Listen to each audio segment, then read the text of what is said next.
built different. Alright, let's do a bit of fact checking to see if he's actually built different or if the average human could do the same. There's two parts we need to measure. First, he falls for 23 frames and then his body absorbs the impact in 7 frames. So how long was he falling for? Well, 23 frames times 1 second per 30 frames gives us 0.77 seconds of falling. Likewise, if he absorbed the full impact in 7 frames, that's 0.23 seconds to stop. To calculate his final velocity before impact, we'll use a kinematic relationship. Acceleration is defined as the change in velocity over the change in time, which is 9.81 meters per second squared on Earth. Now we separate the variables and integrate. This is an indefinite integral, so we get velocity as a function of time is equal to 9.81 t plus c, and that c is the initial velocity, which is 0 in our case. Now let's plug in 0.77 seconds to figure out how fast he's going right before impact. This value comes out to 7.55 meters per second. So that's the final velocity right before impact, and since we're now moving on to the impact section, we're going to use kinetics to calculate the force on the body. Now is a good time to take note that it takes about 4,000 newtons to break the average person's femur, which is the strongest bone. That will be what we're comparing to.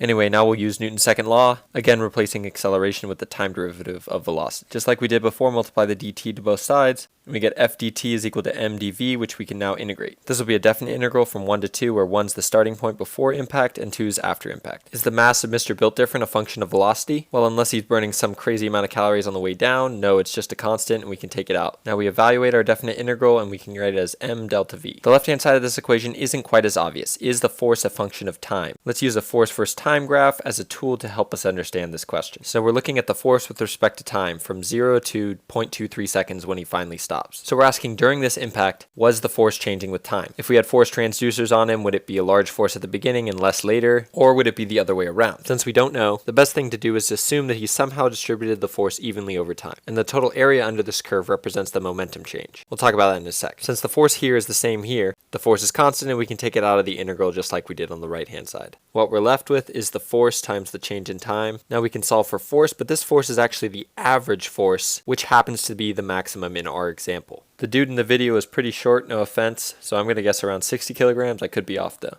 So 60 kilograms times 7.55 meters per second divided by our stopping time, 0.23 seconds, and then the units check out. So if he's able to distribute the impact evenly with time, his body only experiences about 2,000 newtons of force, which is much less than the 4,000 needed to snap an average person's leg. But I can't stress the importance of this evenly distributed weight enough. Let's extend this graph for another circumstance where this guy idiotically straight legs it. Immediately upon impact, he's got a much higher force than he does later, and while the area under this curve representing the momentum exchange is still the same, the peak amount of force he experienced might be well above 4,000 newtons, and at that point his legs certainly would look different. So to conclude, I wouldn't say he's built different, but I would say he uses some good technique.